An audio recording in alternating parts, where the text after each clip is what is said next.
We are just sharing our personal view as an investor. Our videos are just for educational purpose. Please consult your financial advisor before taking any investment decision. Past performance does not guarantee future results. Hi my friends, कैसे हैं आप सभी। मैं आपका दोस्त विभिजन स्वागत करता हूं आपके अपने यूट्यूब चैनल मार्केट बीस्ट पे। दोस्तों, जैसा कि हमें पता है कि इस वक्त आ चुकी है गर्मियों का मौसम आ चुका है। तो इस टाइम पे क्या चलेगा दोस्तों, इस टाइम पे चलेगी ठंडी ठंडी आइसक्रीम। नहीं, मैं आपके लिए कोई आइसक्रीम मेकिंग वाली कोई कंपनी लेके नहीं आया हूं, लेकिन आइसक्रीम बनाने के लिए एक रेफ्रिजरेशन का बहुत बड़ा प्रोसेस होता है, एक बहुत पीछे इसके टेक्निकल काम होता है। तो आज जो मैं कंपनी लेके आया हूँ, इसी सेक्टर की रिलेटेड कंपनी लेके आया हूँ। कंपनी मुझे काफी अच्छी लग रही है, फंडामेंटली मुझे स्ट्रॉन्ग कंपनी नजर आई। कंपनी के अंदर काफी अच्छे वैलिड पॉइंट्स हैं, तो मैंने सोचा कि क्यों ना एक बार अपने व्यूअर्स के साथ ये कंपनी डिस्कस की जाए। लेकिन आगे बढ़ने से पहले आपसे एक छोटी सी गुजारिश है, चैनल पर नए हैं, चैनल को सब्सक्राइब करना बिल्कुल भी ना भूलिए। रेगुलर बेसिस पे आपके लिए वीडियोस बनाते हैं, तो आज ही हमारे चैनल को सब्सक्राइब कीजिए।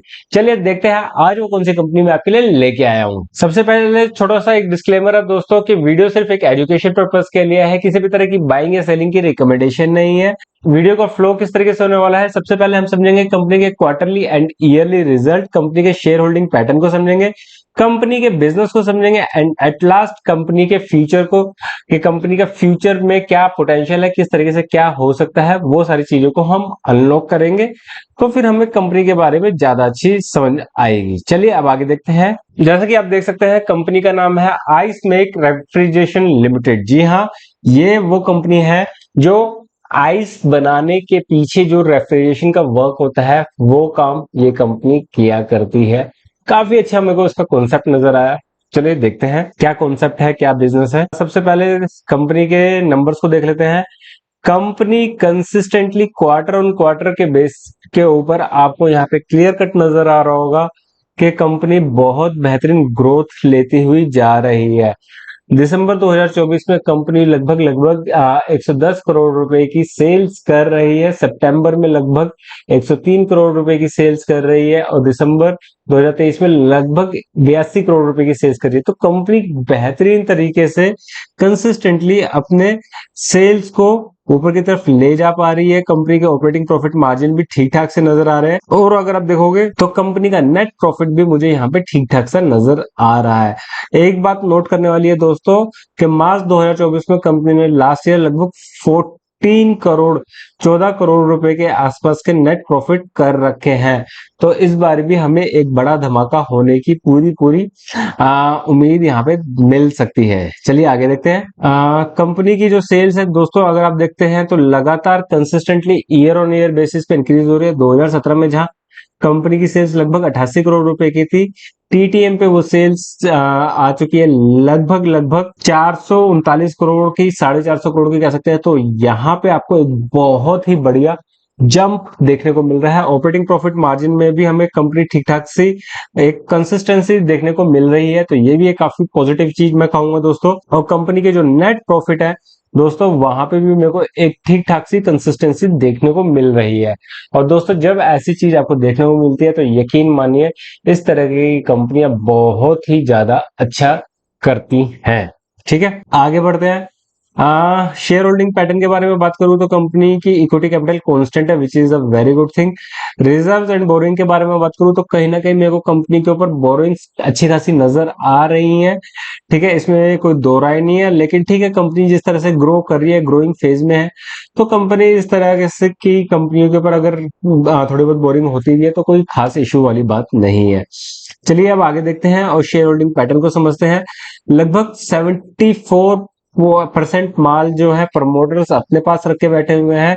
रिसेंटली में ही कंपनी के अंदर एफआईआईज ने भी एंट्री बनाई है और डीआईज ने भी अपने स्टेक्स इंक्रीज किए हैं। जी हाँ, आप देख सकते हैं प्रमोटर के साथ एफआईआईज और डीआईज भी इस कंपनी के अंदर इंटरेस्ट शो कर रहे हैं, एंड पब्लिक के पास जो माल है वो पब्लिक से खींचा जा रहा है। कंपनी अच्छी है दोस्तों, तभी पब्लिक से माल खींचा जा रहा है।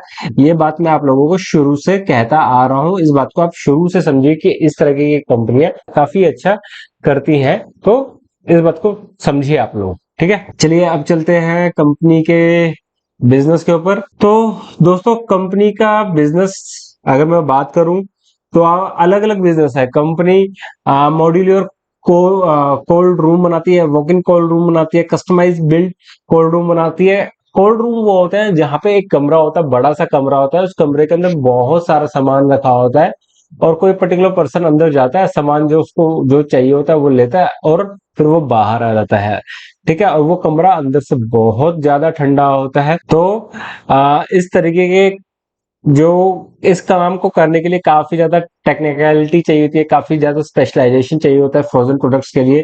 तो ये जो चीज है ये इस कंपनी के पास है, ये स्पेशलिटी। इसके अलावा कंपनी ये आप बॉयलर टाइप की जो मशीनें होती है इसमें, जैसे जो आपका आइसक्रीम बनाने के लिए वो देखते होंगे ना, वो गोल गोल घूमने वाला वो होती है, तो यहाँ पे मिल्क प्रोडक्ट रखे जाते हैं या फिर उनको फ्रोजन करने के लिए, तो यहाँ पे भी एक अच्छी खासी टेक्निकलिटी चाहिए होती है।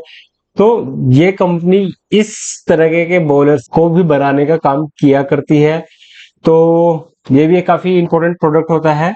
ठीक है, डेयरी प्रोडक्ट्स के लिए, मेडिसिन फ्रोजन प्रोडक्ट्स के लिए उसमें जो बॉयलर होता है इसका बहुत ज्यादा इस्तेमाल होता है। और इसके अलावा दोस्तों कंपनी ये फ्रोजन ट्रक्स आपने देखे होंगे, ये एक जगह से दूसरी जगह पे ठंडा ठंडा जो सामान होता है या जिसको कोल्ड स्टोरेज में रखने की जरूरत पड़ती है, उस सामान को उसके अंदर ये सामान रखते हैं और फिर एक जगह से दूसरी जगह पे उसका ट्रांसपोर्टेशन किया जाता है।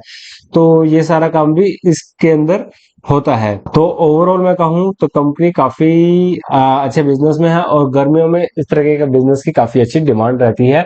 और इंडिया जैसे कि एक हॉट कंट्री है, तो यहाँ पे हमें पता है दोस्तों कि अभी इस तरह के प्रोडक्ट्स की डिमांड अभी और भी ज्यादा इंक्रीज होने वाली है। तो cold storage rooms, cold storage trucks और आपका बॉयलर्स, इन सबका बहुत ज्यादा इस्तेमाल अभी पड़ने वाला है। तो आप जरूर से इस कंपनी के ऊपर नजर बना के रखिए। चलिए अब चलते हैं लास्ट सेगमेंट की ओर और देखते हैं कंपनी का फ्यूचर क्या है। कंपनी अभी करंटली सेल कर रही है नियर अबाउट 340-50 करोड़ के आसपास पे। तो कंपनी टारगेटिंग के 2028 तक अप्रोक्सीमेटली 1000 करोड़ की टॉप लाइन रेवेन्यू को कंपनी टच कर पाए।